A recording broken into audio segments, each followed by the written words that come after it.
राम राम, आप देख रहे हैं इंडिया न्यूज हरियाणा और मैं हूं आपके साथ। आइए, जब समस्याएं हो जाएं बहुत ज्यादा गंभीर तक चुप्पी तोड़नी पड़ती है। जब शासन और प्रशासन तक अपनी बात पहुंचानी हो तो आवाज उठानी पड़ती है। इंडिया न्यूज हरियाणा ने यह ठाना है, जनता के हर मुद्दे को उठाना है, समाधान तक पहुंचाना है। जब बातें होने लगती हैं गोलमोल तो जरूरी हो जाता है हल्ला बोल।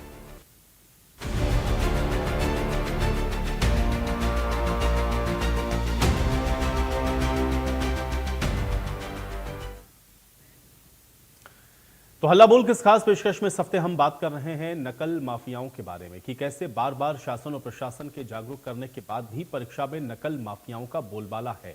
ये नकल माफिया पेपर लीक करके किसी न किसी तरह से परीक्षा में धांधली करवा दे रहे हैं। हालांकि पुलिस भी लगातार इस पर कार्रवाई कर रही है। इस पर लगातार आप देख रहे हैं कि इससे जुड़े हुए जो लोग हैं उनको गिरफ्तार किया जा रहा है, लेकिन नकल माफिया इन पर नकेल कसने की जो पुरजोर कोशिश है वो नाकाफी साबित होती है। तो ऐसे में क्या ये पेपर लीक रोकने के लिए जनभागीदारी का इसमें एक सबसे बड़ा योगदान है? कानून की सख्ती के साथ समाज की सजगता कितनी जरूरी है, इस पर आप हल्ला बोल सकते हैं। नंबर अब आपकी स्क्रीन पर चल रहे हैं। तो नकल माफियाओं के खिलाफ आप बोलिए, नकल माफियाओं के खिलाफ जनता कितनी तैयार है? पेपर लीक को रोकने के लिए जनभागीदारी ही क्या आप सबसे बड़ा हथियार है, और कैसे इसको रोका जाए, इस पर आप अपनी राय बताएं। तो नंबर आपकी स्क्रीन पर चल रहा है, इस पर आप कॉल करके आप इसका हिस्सा बन सकते हैं। हल्ला बोल के इस मुहिम का हिस्सा बने।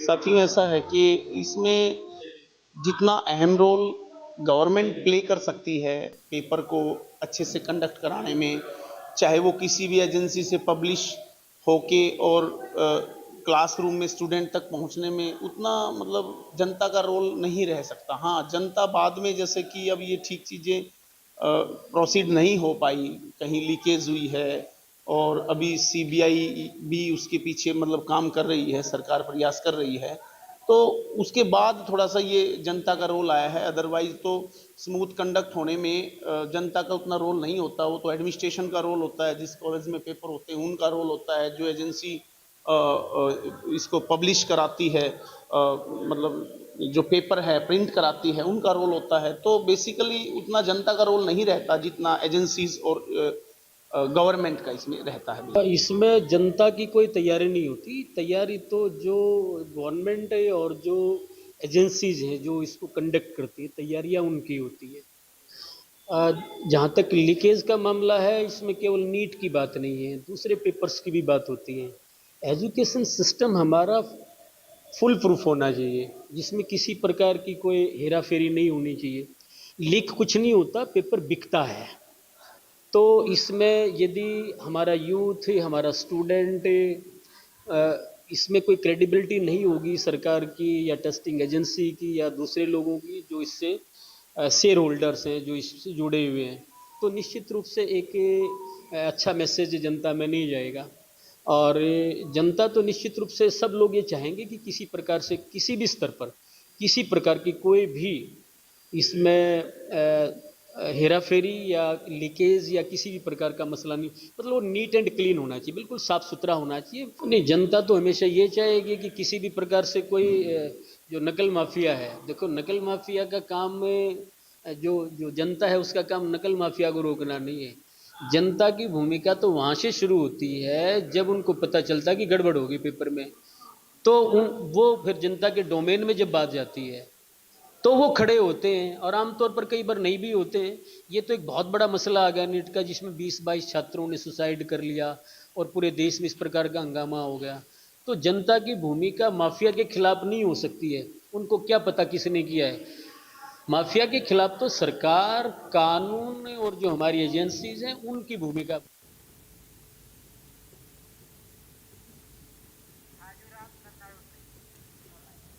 नारनौल से हमारे पहले दर्शक खाजूराम जी जुड़ रहे हैं, उनका रुख कर लेते हैं। खाजूराम जी, बहुत स्वागत है आपका, बताइए क्या कहना चाहते हैं।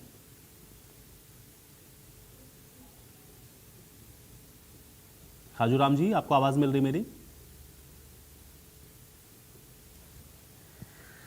चलिए, खाजूराम जी तक शायद मेरी आवाज़ नहीं पहुंच रही है, तो आप जुड़ सकते हैं, आप अपनी राय जुड़ करके हमें बताएं, क्योंकि इंडिया न्यूज़ इस मुहिम को लगातार चला रहा है। पेपर लीक, नकल माफिया, ये समय आप देख रहे हैं कि पूरे देश में चर्चा का एक बड़ा विषय बना हुआ है, तो ऐसे में आप इस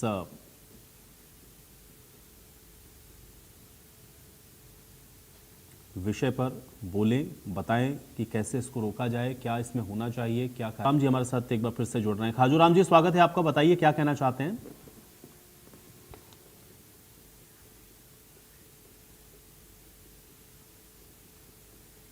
खाजूराम जी, आपको आवाज मिल रही है? चलिए, कुछ तकनीकी समस्या है, शायद खाजूराम जी तक मेरी आवाज़ नहीं पहुंच पा रही है। तो आप भी जुड़िए और आप भी अपनी राय हमारे साथ जुड़ करके साझा करें और बताएं कि क्या इसमें किया जा सकता है, कैसे नकल माफियाओं पर रोक लगे। ये ज़रूरी है और इस तरह के विषय पर बोलें, राय अपनी हमें बताएं।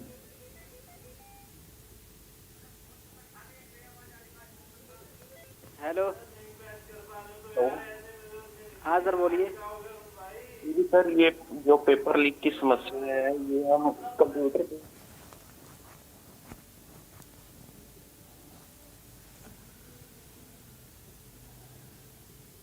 इस तरह के विषय हैं, इस पर आप बोल करके अपनी राय ज़रूर साझा करें, क्योंकि सीधे तौर पर आपसे और बच्चों से, उनके भविष्य से जुड़ा हुआ विषय है। तो इसलिए बताएं आपकी क्या इसमें होना चाहिए, सरकार कैसे इसको रोके, कानून जो सख्त बनाया जा रहा है क्या उससे ये रुकेगा, पेपर लीक को रोकने के लिए क्या और कड़े कदम उठाए जा सकते हैं, इसके पीछे की वजह आप क्या देखते हैं, नकल माफियाओं पे कैसे रोक लगे। तो इस तरह के विषय पर आप बोलें। नंबर आपके स्क्रीन पर लगातार चल रहे हैं। आशीष शर्मा हमारे साथ जुड़ रहे हैं, हमारे दर्शक उनका रुख करेंगे। आशीष जी, आपका स्वागत है, बताइए क्या कहना चाहते हैं। सर, मेरी तरफ से आपके सभी समर्थकों को और आपको मेरी तरफ से नमस्कार सर। जी मेरी नमस्कार। पेपर एग्जाम के ऊपर नकल माफियाओं के लिए बहुत स्ट्रिक्ट की राय है कि गवर्नमेंट को जो एग्जाम है वो कंप्यूटर बेस्ड करवाने चाहिए sir. It is the only resolution or the resolution for conducting a fair system of the exam sir। आज के टाइम में आप देखिए आईडीपी या कोई भी इंटरनेशनल ऑर्गेनाइजेशन बॉडी है वो कंप्यूटर को इम्प्लीमेंट कर रही है। Otherwise there are the persons who are have every hacking system that they can break the exam fairness sir. वो तो मैं चाहता हूँ कि गवर्नमेंट को डिसीजन लेना चाहिए कि कंप्यूटर बेस्ड एग्जाम करवाए। चलिए, बहुत शुक्रिया आशीष जी, आप जुड़े और आपने अपनी राय हमारे साथ साझा की, ये सुझाव भी आपने दिया। रोहतक से अगले दर्शक हैं हमारे साथ, जिले सिंह जी, उनका रुख करेंगे। जिले सिंह जी, स्वागत है आपका, बताइए क्या कहना चाहते हैं।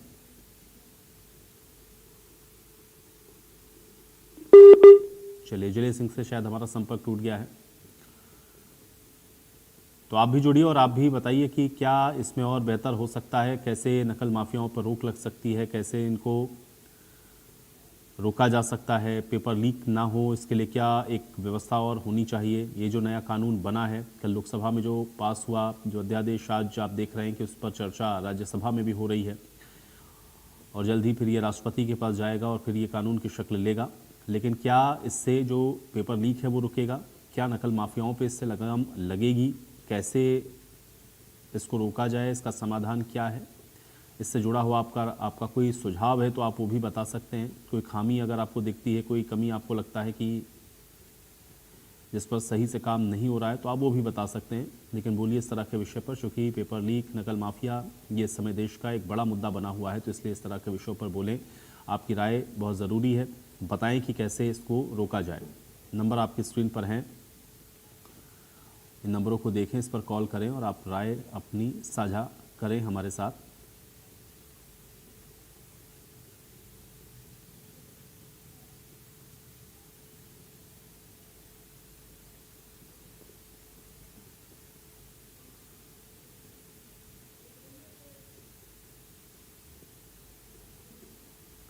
तो पेपर लीक एक गंभीर समस्या आप कह सकते हैं कि है इस समय, और देश के सामने एक बड़ी समस्या भी है।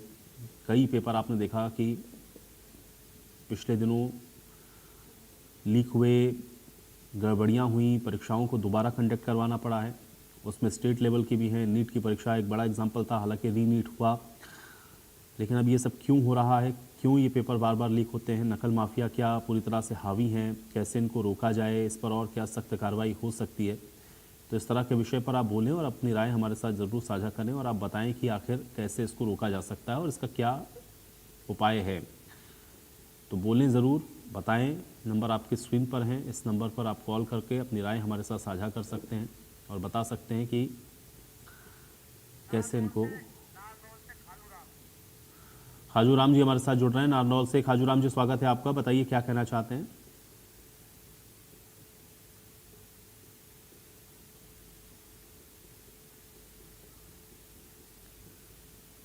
खाजूराम जी, आपको आवाज़ मिल रही है?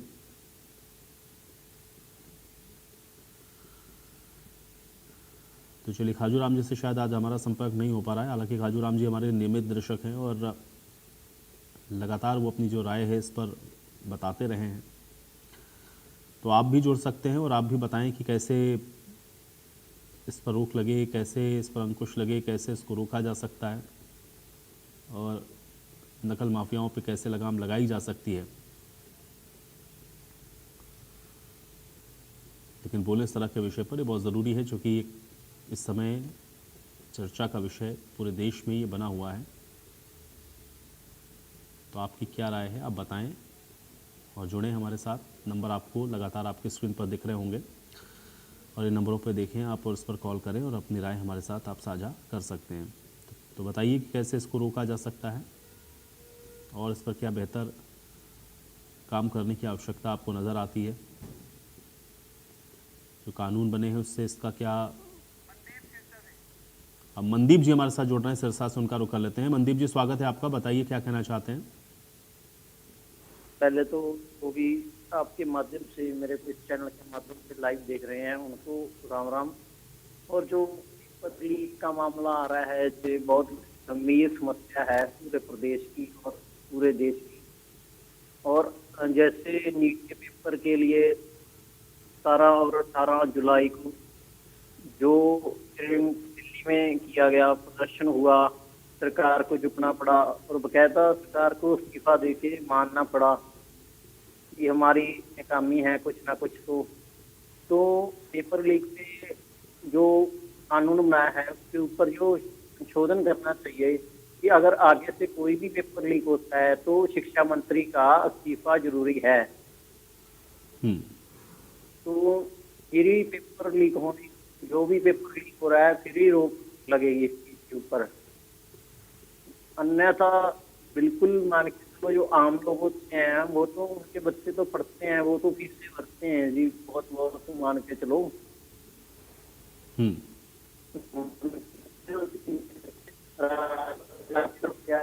लेकिन अंत में क्या मिलता है, पेपर लीक मिलता है। उसमें तो बच्चों भी कोई समस्या नहीं है, मान के चलो। चलिए मनदीप जी, बहुत शुक्रिया, आप जुड़े और आपने अपनी राय हमारे साथ साझा की। सिरसा से अगले दर्शक हैं हमारे साथ, बलदेव जी, उनका रुख करेंगे। बलदेव जी, स्वागत है आपका, बताइए क्या कहना चाहते हैं। इसके बारे में कहना चाहूंगा जी कि एक तो कोचिंग सेंटर, एक पेपर सेट करने वाले, और जिस आपने जो एजेंसी इनको करवाती है पेपर सेट वगैरह, उनके ऊपर वो होना चाहिए कि अगर कहीं भी पेपर लीक होता है तो उनके ऊपर जिम्मेवारी हो, या जो अपना सेंटर बनाए जाते हैं उनके अधीक्षक के ऊपर, या तो वहां से अधीक्षक से वो आउट होगा, या फिर जो पेपर सेट किया है या बनाया है या जिस एजेंसी ने बनाया है वहाँ उनके द्वारा, तो उनके ऊपर कार्रवाई होनी चाहिए, उनके ऊपर ऐसी सजा हो कि ताकि दूसरे देखें। इसके साथ ही मैं एक और कहना चाहूँगा कि ये आपकी टीम के जो पूर्व कप्तान है प्रकट सिंह, उन्होंने रंग ले कर बड़ा वो विरोध किया है, पर क्या वो जो आप पार्टी है उसने एक धर्म के लिए वो कानून बनाने जा रही है, तो वो ये नहीं कहेंगे अभी सब भी धर्मों का एक इकट्ठा कानून होना चाहिए जो सबके लिए लागू हो, और वो भी कानून वो दिखा दे उस संस्था के जो है उस धर्म की, उस संस्था को दिखा के बना रहे हैं। ये कहाँ वो हुआ, देश धर्मनिरपेक्ष है या हर धर्म की वो अलग अलग सरकारें हैं। तो सबसे पहले तो ये होना चाहिए कि प्रकट सिंह को इनको कहना चाहिए भी आप ऐसा क्यों कानून बना रहे हो जो एक धर्म विशेष के लिए हो। सब धर्मों के लिए इकट्ठा कानून बनाओ कि किसी धर्म की कोई भी उसके भावना को ठेस पहुंचाता है तो उसको अपना सजा मिले। किसी एक उसके लिए बनाना तो ये तो एक धर्म विशेष के लिए बात होगी। फिर कल ये जो आसाम में है वहाँ ईसाई धर्म है तो वो वहाँ वो बनाने लग जाएंगे, केरला में बनाने लग जाएंगे, कहीं जो भी किसी धर्म ठीक है बलदेव जी, चलिए बहुत शुक्रिया आप जुड़े और आपने अपनी राय हमारे साथ साझा करी।